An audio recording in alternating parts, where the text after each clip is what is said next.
Hey guys, this is my second take at this. But guess what? I'm done with finals. Me, this guy. You're going to see me a bit more on here now that finals are over and the semester's over. But why don't we talk about what we like to do best? Recap the week of the NFL that was. Very big week, full of records and some surprises, but a really good week. A nice third to last week of the regular season. Let's start things off on the Thursday night game. The Baltimore Ravens just shredded the New York Jets 42-21. Now, it may seem like shredded. There's only by 3 touchdowns. It's not really that much of a blowout. Well, it wasn't really a fight. I mean, the Jets did try to compete a little bit with the with the special teams touchdown and the one at the end in garbage time, but it really was Ravens the whole way through. Lamar Jackson had 5 passing touchdowns. That's tied the most of his career so far. And it looks like he's smooth sailing his way to the NFL Most Valuable Player award because honestly, I don't think anyone else is going to be taking that other than him. I'd be shocked if a guy like Russell Wilson or Christian McCaffrey or Michael Thomas, because right now he's going to run away with that award as he should. There's no competition in my eyes, absolutely none. It's going to be Lamar Jackson as the MVP. As for the Jets, another lost season to hey, at least you're not going to be last in your division most likely. Move on to the 1 o'clock games. The Seattle Seahawks held on against the Carolina Panthers. Really interesting considering this is a Panthers team that got blown up by 20 points to the Atlanta Falcons last week. Yeah, not exactly that good. But Christian McCaffrey got another 175 total yard game as well as 2 touchdowns. Will Greer is going to be starting next week for the Panthers. So it looks like Kyle Allen's not going to be their guy long term. Now, granted, neither is Will Greer. They're probably going to take a quarterback in the draft, and if not, they're going to get a guy via free agency like Phillip Rivers or someone like that, or Andy Dalton. Who really knows? But yeah, it's the end of the season for the Panthers. Seahawks, they clinched the playoffs, and now he's got to see if they win the division or not. The Bengals and the Patriots. Yes, we know they're on to Cincinnati. And yes, they went to Cincinnati right after the Spygate, right during the Spygate 2 controversy, which apparently the Patriots film production staff was looking at the Bengals sidelines. Why do you need a strategy against the Bengals? They only have 1 win. But regardless, it was close in the first half, but in the second half, it was all Patriots. Andy Dalton had 3 interceptions, including a pick 6 from Stephon Gilmore. That team's winning again, especially on the defensive side. Offense still struggling. We don't know how Julian Edelman's going to be. But next week, on Saturday, well, in a few days, it's going to be the game against the Buffalo Bills. That's going to essentially decide the division. It's probably going to be Patriots again, but who really knows? This Bills team's really good, and I'll talk about them later on. The Philadelphia Eagles and the Washington Redskins had a very, very close one. Came down to the very, very end when Carson Wentz went clutch and the Eagles won 37-27. Considering the Eagles and considering that they were a trendy Super Bowl pick early in the season, it's really crazy to see that the Eagles are in this kind of predicament. The fact that they had to really compete against a Redskins team that might get a top 3 pick. But then again, that's what happens when you have practice squad and XFL level receivers as your main options for Carson Wentz. So next week is going to be very big against them. They're going to be against the Cowboys. Whoever wins that game, just like the Patriots-Bills, will essentially clinch the division. Move on to the Miami Dolphins and the New York Giants. Eli, this might be his final home game as a Giant. If not, it might even be his final game period as a Giant, or even his entire NFL career. The Dolphins lost 0-2 on MetLife Stadium against both the Jets and the Giants. Giants really ran away with this in the end. I mean, even though Eli threw for 3 interceptions, they got the most that he could. Barkley has kind of an year, but the Giants won. Their streak of 9 consecutive losses is over. But luckily for them, they still have the tiebreaker over the Dolphins for the number 2 pick, so good on them. Move on to the Buccaneers and the Lions. It's David Blau's 3rd game now, if I recall. The Buccaneers literally just torched them. Jameis Winston had back-to-back 450-yard games. That's the first time that's ever happened. Good job for him. He might lead the league in passing yards, passing touchdowns, and hell, if even that goes his way, interceptions as well. Very good on him. I really do think that the Buccaneers will keep him for another year or two. He has definitely proved it. And as for the Lions, yeah, I think Matt Patricia is most likely going to be getting an axe at the end of the season. Yeah, I know. I'm aware. I am aware that Matthew Stafford has not been able to play the last few weeks. But you need to understand this. Matt Patricia is a defensive-minded head coach, and their defense is not good. It's not good. You brought him in to bolster up your defense, and you should have just kept Jim Caldwell. Jim Caldwell gave you 2 playoff appearances. Meanwhile, Matt Patricia gives you back-to-back losing seasons and back-to-back last-place finishes in the NFC North. I am aware. I understand the NFC North is really tough. You have the Packers, you have the Vikings, and you have the Bears. But come on. The Lions had a lot of back-and-forth games early in the season. You can't let it fall from under you like that. But that's exactly what happened. Move on to a snow game. The Kansas City Chiefs prevail over the Denver Broncos 23-3. Drew Lock had below 50% completion percentage in the snow. Meanwhile, Kansas City, they're on their way to the playoffs. They already clinched the division. Now we just got to see if the pieces fall in place and they end up with the number 2 seed in the AFC. Speaking of the Chiefs, they also just got Terrell Suggs off of waivers from the Cardinals. So that's very good for them. I mean, it's a nice bolstering, that veteran presence, a future Hall of Famer, which are first ballot potentially for Terrell Suggs. And, you know, it gives the team more of a pass rush, and that's really what they need at this point.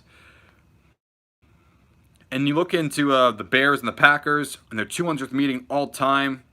Packers win 21-13. The Bears could have had a lot of chances to potentially tie this game, and didn't happen. It just didn't happen. Who knows? Maybe they'll get Cam Newton next year. So much for Matt Nagy being an innovative offensive genius.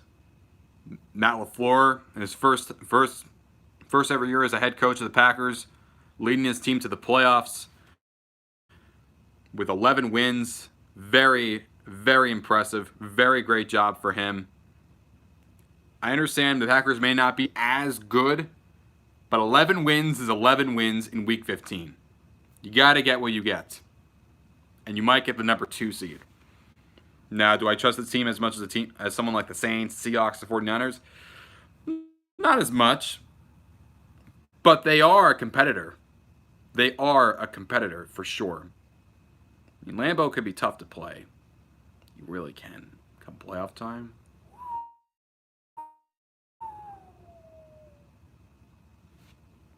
That's going to be. This is very, very choppy right now. But the biggest game of the 1 o'clock showings was easily Texans-Titans. Titans won this game. No, not Titans. Texans won this game. It was very, very close. Tannehill and A.J. Brown still have a really, really good connection there. But the Texans pulled away late. Titans had the ball, but clock. Sorry about that, guys. There was just a bit of an issue there before, but Zenny called me. Just wanted to see how he was doing. PayPal just needs to get some work on the PayPal, and I'll be good to go. So where was I? Oh yeah, the Texans and the Titans. You still have a good connection with Ryan Tannehill and A.J. Brown. However, the Texans were the team that prevailed in the end. They won 24-21, and they win on Saturday against the Buccaneers. We'll just wrap up the division, and it's just gonna be between the Steelers and the Titans for that last spot. It's gonna be very, very fun. Almost like those old Steelers-Oilers games back in the 70s. Oh, that was a real rivalry. Them and the Steelers and the Raiders, and the Steelers and the Oilers. Oh God, that just sounds gritty. Oh man. They're going to be against the Saints next week, the Titans. That's going to be a big game. That game is going to mean everything for them. And it's going to be in Nashville too, so keep that on your schedule. 4 o'clock games, Not as much at stake, but there was some stuff at stake, like the Rams and the Cowboys. Rams were coming off a big week where they really surprised the Seahawks in Los Angeles, and they were coming to Dallas. Everyone thought that the Rams had the edge. The Cowboys have not looked that great the last few weeks, so a good way to just stomp on them and just see if they can make a run at that 6th seed in the NFC, especially considering that there's a chance that the NFC East winner could have a worse record than the Rams. And so much for momentum. The Rams just got shredded by the Cowboys. Jason Witten only needs one more touchdown before he surpasses Dez Bryant for touchdown receptions by a Dallas Cowboy. I'm not sure if this is it for him, but he can maybe play another year or two. I mean, nice veteran presence. Or he might even be the head coach next year because Garrett's not going to be there next year. And I don't think it's going to be Kellen Moore. Maybe Chris Richard. Who knows? But the Cowboys, like I said, them and the Eagles, Week 16, 4 o'clock. That's going to be arguably the game of the week. It's going to decide the NFC East. It's going to decide the 4th seed, and it's going to be whoever gets trounced by the Niners or the Seahawks. No, I'm just joking. It's going to be whoever has the 4th seed. That could be listen, regular season is meaningless when it's in the playoffs. You just think about that one game. Everyone's 0-0. Everyone's 0-0. That's what the record is for everyone. Anyone can beat anyone. Like a few years ago, the Seahawks were 7-9, and the Saints lost the division to the Falcons, and the Seahawks beat them. It was Beaksquake. A 7-9 team beat the defending Super Bowl champions in the playoffs. That's crazy. And then you have the battle of the last number 1 overall picks, the Lincoln Riley Bowl, Baker Mayfield and Kyler Murray. However, even though the Cardinals won 38-24, it was Kenyon Drake that really stole the show. He had a career record, 4 touchdowns in one game. He was with the Dolphins, sent to the Cardinals. He has never experienced a win yet this season, and now he finally got one, and he showed it. He was dedicated. David Johnson not had a great year. They cut Zach Zenner. Bit of a rotation at the running back position. And Kenyon Drake has really made a case that, hey, maybe he could be their guy next year. Maybe. But this was a game that he was looking for. And they got, Freddie Kitchens, he probably had this on his schedule too, considering that he worked for the Cardinals. And Steve Wilks, the defensive coordinator. Remember, last year, their head coach, the one that got fired after a 3-13 record, and you had the number 1 pick. Oh, that defense. And after the game, Jarvis Landry, Odell Beckham Jr. at the end saying, as well as some other guys saying that, hey, please trade us. Like, they're going to be gone next year. Beckham is most likely going to be gone next year. What a disaster for the Browns. Everyone saw them, so many, including myself. I saw them as a very trendy pick to go to the playoffs because I saw it in them. With that talent, I thought, at worst, a 6th seed. They're not even going to make the playoffs. They're not going to be the 2nd place in their division. They're going to be 3rd. Very bad season for the Browns. They got to get rid of Freddie Kitchens, and yikes. Not a good look for them for sure. Then we move on to the Los Angeles Chargers. Melvin Gordon really thought he was going to have much of a gain. He fumbled the ball a few times in this game, and they got blown up by the Vikings 39-10. Vikings look like they're going to lock up a playoff spot next week. Next week is going to be against the Vikings. The Vikings are going to be against the Packers on Monday Night Football. Again, another big game that's going to decide the division. Make sure everyone takes a look at that. Meanwhile, Phillip Rivers, I feel bad for the guy. He might not even be with the Chargers next year. He might not even be in the league next year. He might retire. I don't think he will. I think he has a lot of football left in him. I think the perfect place for him to go is the Panthers right now. I was going to say the Titans, but they're going to re-sign Ryan Tannehill most likely. So the Panthers, hey, that you went to NC State. Why not finish your career where it started, essentially? Then we have the Atlanta Falcons, who really... He's not from North Carolina. He's from Alabama, but he went to NC State. So you can say that he's from North Carolina, but he's not. Meanwhile, the Atlanta Falcons shocked the San Francisco 49ers. All that Jimmy Garoppolo was throwing to was George Kittle. Help Raiders to get Teddy Bridgewater. I'll talk about the Raiders in a second. Just watch. I'm waiting for them for the end. I have a few things to say about that. Matt Ryan, third fastest to reach the 30. I think he's like one of the fastest to ever reach that number of it's like 30 game-winning drives.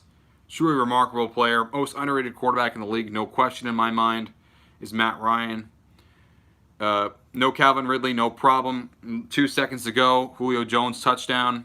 And then he got another touchdown for 2 seconds. That might be a record probably. 49ers, this was a trap game for them. Falcons got their revenge on Kyle Shanahan and Tevin Coleman for the Super Bowl. And also the NFC Championship game. Big win for the Falcons. Going to hurt their draft spot, but honestly, it doesn't really matter.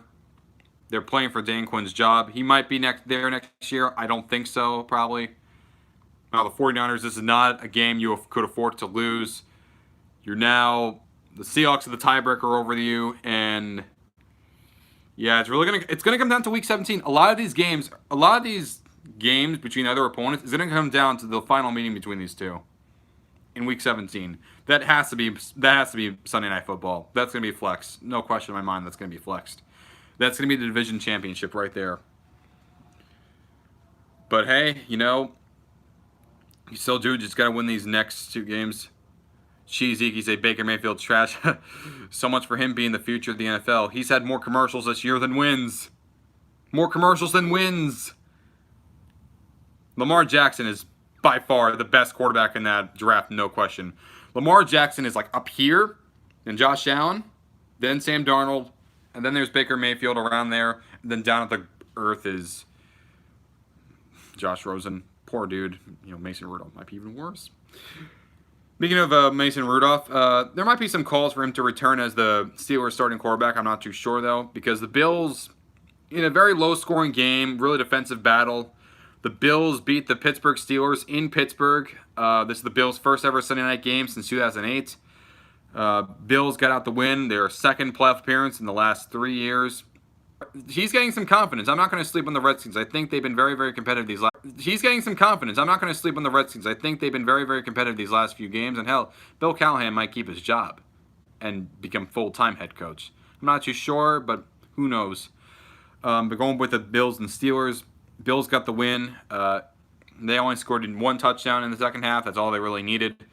It's a bit of a sloppy game. Hodges wasn't that good. The defense for both teams is very, very good, very quality. T.J. Watt might be defensive player of the year. Oh yeah, right. I almost forgot. The Jacksonville-Oakland game. Yeah, that was another 4 o'clock game. I forgot to mention it. Ugh. Not a good way to go out in California. Isn't that right, Raiders? You were there for 60 years. A nice long 60 years. 3 championships, many postseason appearances, a lot of slumps, and some moving back between Oakland and Los Angeles, and back to Oakland. And then your second stint in Oakland, mostly known for their brief run in the early 2000s where they won to the AFC Championship game and also lost in the Super Bowl a couple years later with the Buccaneers. But afterwards, you only had 1 winning season since. 1 winning season since. And you lose to a Jaguars team who, just like the Raiders, have only had 1 winning season this entire decade. Against a Jaguars team that's been blown out by the Chargers. They've been blown out by the Texans. They've been blown out by everyone. They've been blown out by basically everyone right now. They suck. The Jaguars suck as a team. Doug Marrone's going to get fired, most likely. Nick Foles was a very bad move, in hindsight especially. And you just look at this team, and you just wonder the future. Trade away Jalen Ramsey, having a better time in Los Angeles right now, I'd say. Let me check. Who did the Jaguars lose to? They've been blown up by a lot of teams in the past. They got blown up by the Titans, I know that. Did they also lose to the Saints? No, they did lose to the Saints early in the season. It escapes me. But they've been blown out the last several weeks. That's my point. They've been blown out. Just blown out the last time we did boat race. They quit on their coach. A team that quit on their coach beat you. And now you can say the refs and whatnot. But at the same time, the defense still could have stopped the Jaguars at the end. And they didn't. In that second half, Daniel Carlson doesn't look good. You were up by 13 points against the Jaguars. That's a horrible way to go out. And the fans, too. You can understand their frustration. Shooting laser pointers, throwing their nachos, their beer. They deserve better. I've had a lot of gripe with a lot of Raiders fans. Doesn't seem like they really want to push Steve Wisniewski for some reason, despite his 8 All-Pros. Having said that, they're very passionate. They're very loyal. They were there every single game in Oakland for their second stint.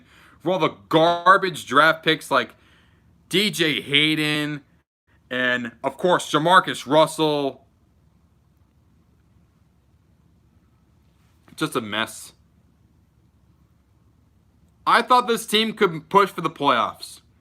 But then after they got blown out by the Jets, after they won against the Bengals, their season has gone down the tube faster than you can say spider 2-wide banana. It's that simple. Is Carr even going to be their guy next year when they go to Las Vegas? I don't know. He might be. He might not. Yeah. They haven't had a home playoff game since 2002. They've only had one winning season since 2002. That's my point. And the Jaguars, this is also a bit of a trivia fact for you. The Jaguars also beat the Browns before the original team relocated to Baltimore, before the history stayed and they were revived. Also the final game for the Oilers in Houston. Yeah. It's the Jaguars. Ruining the hearts of relocated teams. Roar. Meow. More of a meow because, again, this team quit on their head coach and they beat you. They quit on their head coach. They've been blown out the last several weeks. Many. At least you have the A's. Oop. Unbelievable. It's hard for me to come up with words because I'm at a loss for them. They were rambunctious. But to be fair, that's kind of Raiders fans. They did not deserve to go out like that. They just did not. And who knows how it's going to be in Las Vegas. The stadium doesn't look that complete. The roof still has a lot of work to do. In fact, if I recall, the roof hasn't even started yet. With rain and snow, it could really hurt the drywall. But let's hope for the best in Las Vegas. I don't know if you're going to get that same crowd as you do, but Raiders fans do travel well. And I know there's a lot of Raiders fans, but they really do travel well. There's a lot of Raiders fans from Los Angeles that have really gone to a lot of the games up in Oakland every single time.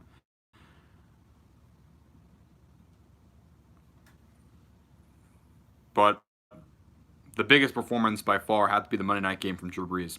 29 of 30 attempts. That's the best ever, surpassing Phillip Rivers, who had 28 of 29. And just like last year, how you broke the yardage record, Brees broke the touchdown record. Rubenez Flores says, something tells me the Raiders will be back in Oakland one more year. Potentially. It really depends on how it does for the stadium. If not, yikes, not a good way to go out. The Colts, they look lost. They really did look lost, the Colts, against the Saints. 34-0 for most of the game, and their only touchdown came in garbage time. Jacoby Brissett did not have a good game. The passing offense was not there. The team's done. They're not making the playoffs. It's sad. This Colts team had a lot going for it, and then they've been losing a lot of their last several games against the Texans, which they could have won. Won against the Chargers early in the year, the Steelers also. A lot of these very winnable games for the Colts, which makes me wonder, how would this team be if Andrew Luck was still their quarterback? probably be in the playoffs. And if Vinatieri made a few of those extra points and a few of those field goals, yeah, they'd probably be there. I think they definitely would. But now it's what coulda, woulda, shoulda, what if. The fact of the matter is the Colts are third in their division. They're not making the playoffs. Teams in transition. They are. You can only ride without Andrew Luck for so long. It's good. Brissett's okay, but he's not Luck. As for the Saints, Drew Brees, congrats on surpassing Peyton Manning's record. For all we know, Tom Brady could have a 4-touchdown performance and break your record too. Might be ping-ponging back and forth between that touchdown record for the next year. Hopefully those two meet in the Super Bowl. I mean, we saw Brees against Manning in the Super Bowl. Wouldn't it be cool if Brees was against Brady too? Should have happened last year. Thanks a lot, refs. But then again, to be fair, Saints still could have won that game in overtime. Remember, they had the ball first. They also could have stopped the Rams on offense, but they didn't. But hey, either way, Saints, they're already in the playoffs. They might be the 1 seed, they might be the 2 seed, they might even be the 3 seed, but either way, they're there. Packers could be the 2, the 3, or the 6. Seahawks could be the 1, the 2, or the 5. Same thing with the Niners, 1, 2, or 5. And NFC East winner is always going to be fourth. And if the Vikings clinch, if they win and they clinch next week, they'd probably still clinch either way.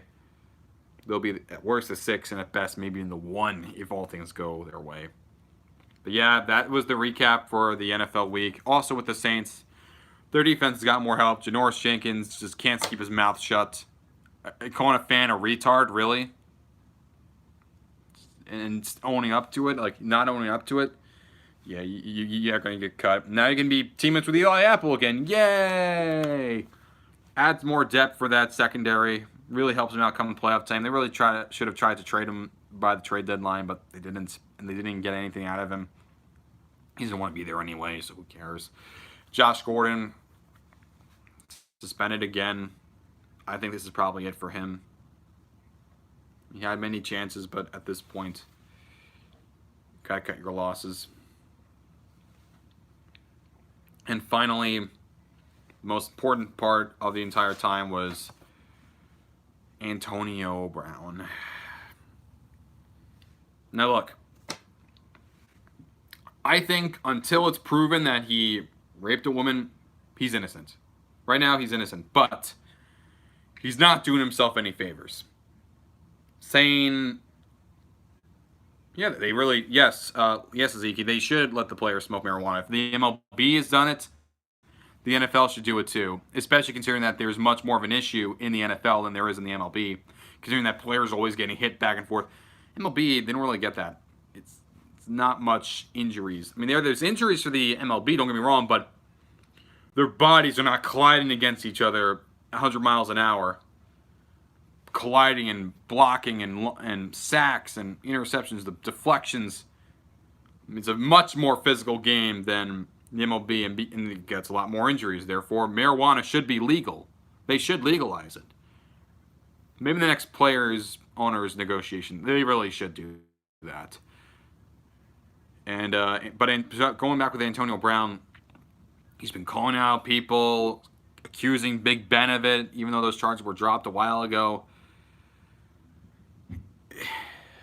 He's probably going to get a job eventually, but not this year. And if he does, he's going to be suspended for 6 games anyway. Just got to keep his mouth shut. Stop being a clown on social media. Stop insulting people, and you'll be okay, man. I promise you. But anyway, that was the week that was in the NFL. I hope the next week, week 16, with a triple header between the Texans, Bucks, Bills, Patriots, and of course Rams, 49ers, is even funner, is even better than this week. Anyway, thank you so much, everyone. It's great to be back on here. Peace out, and see you later.